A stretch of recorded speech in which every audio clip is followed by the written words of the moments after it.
Bonjour à tous et à toutes. En cette veille de Rosh Hashanah Haba Aleinu Letova, eh bien, nous devons essayer d'analyser le travail que nous devons faire sur nous-mêmes et plus exactement d'essayer de comprendre quelle doit être la position psychologique que nous devons adopter à l'approche des jours redoutables. Alors, pour ce faire, eh bien, nous allons revenir aux sources, à la Mishnah qui se trouve dans le traité de Rosh Hashanah et qui nous dit Berosh Hashanah, Kol Bae Olam, Ovrin Nefanav Kibne Maron. À Rosh Hashanah, toutes les créatures du monde défilent en file indienne devant Akadosh Baruch Hu. Ils viennent se présenter à lui car nous sommes tous jugés. Et voilà que la Gemara se pose la question, à quoi la Mishnah fait-elle allusion quand elle parle de Bnei Maron?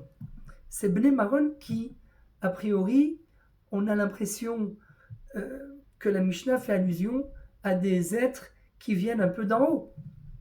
Donc quelle est la véritable signification de cette notion qui s'appelle Bnei Maron? Alors la Gemara nous propose trois explications différentes.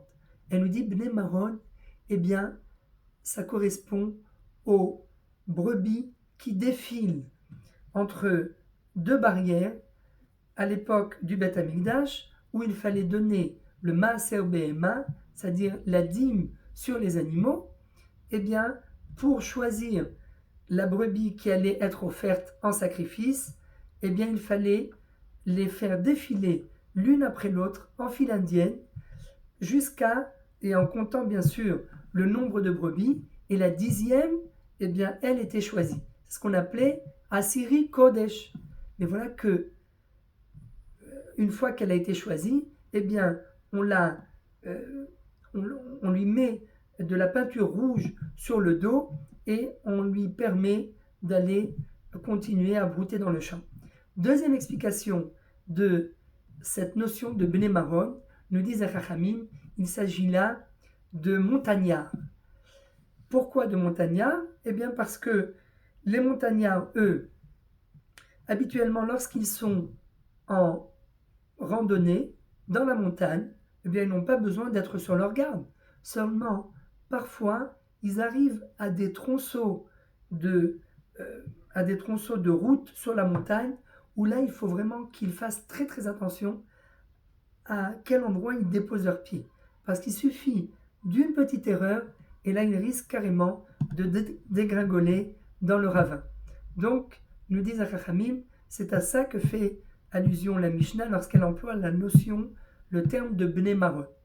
Troisième explication que la Gemara nous donne, elle nous dit non, il ne s'agit ni de brebis, ni de montagnards, mais au contraire, il s'agit de soldats de l'armée de David. Chayalot Bet David. Pourquoi? Eh bien parce que lorsque les soldats de l'armée de David n'étaient pas tirés à quatre épingles, eh bien, s'ils étaient repris par leur commandant en chef, eh bien, de suite, ils réparaient tout ce qu'ils faisaient, tout ce qu'ils avaient fait comme erreur, et donc, ils devaient défiler au quotidien, l'un après l'autre, devant leur commandant. Et donc, ce défilé devant leur commandant, eh bien, fait allusion en fait au terme de Bnei Maron. Alors, les Chachamim se posent la question et se disent, mais pourquoi donner trois explications différentes au même terme de Bnei Maron? Pourquoi est-il besoin de trois interprétations? Et là, nous disent les Chachamim, eh bien parce qu'il existe au sein du peuple d'Israël trois catégories d'enfants d'Israël. Il existe malheureusement une catégorie de gens qui sont un peu comme des brebis. Le jour de Rosh Hashanah, ils sont jugés, mais ils ne sont même pas conscients qu'à ce moment-là, ils sont jugés.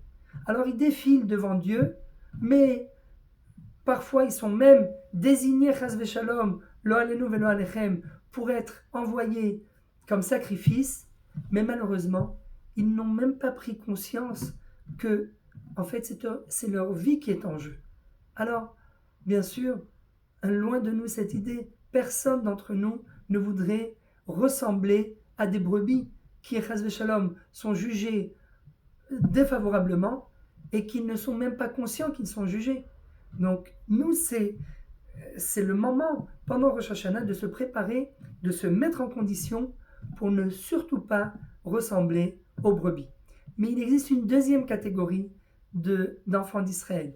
Certains qui, pendant toute l'année, eh bien, vivent leur vie normalement. Seulement, arrivés à l'approche des jours redoutables, eh bien là, d'un seul coup, ils se reprennent en main. D'un seul coup, ils se disent « Oi, on arrive à Rosh Hashanah, le jour du jugement, c'est le moment de se réveiller. » Et là, d'un seul coup, ils font attention de façon très minutieuse à quel endroit ils déposent leurs pieds.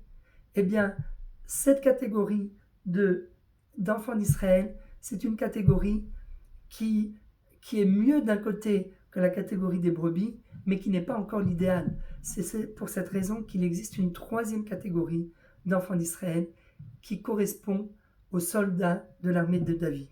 Et ça, eh bien, ce sont les gens qui n'attendent pas la veille de Rosh Hashanah ou de Yom Kippour pour se reprendre en main lorsqu'ils ont fait une erreur.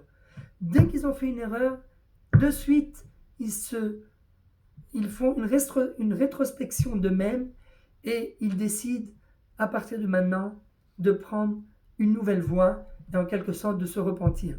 Alors, à la veille de ces fêtes, eh bien, nous prions à Kadosh Baruch Hu de ne pas réagir, de ne pas devoir défiler devant lui comme des brebis, ni comme des montagnards, mais au contraire comme les soldats de l'armée de David qui sont toujours sur leur garde, et Be'ezrat Hashem, eh bien, en étant vaillants et en étant fidèles du nom de Dieu à la veille de Rosh Hashanah, eh bien, nous espérons entrer dans la fête de Rosh Hashanah et être inscrits directement dans le livre de la vie de Hayim Tovim Ul Shalom.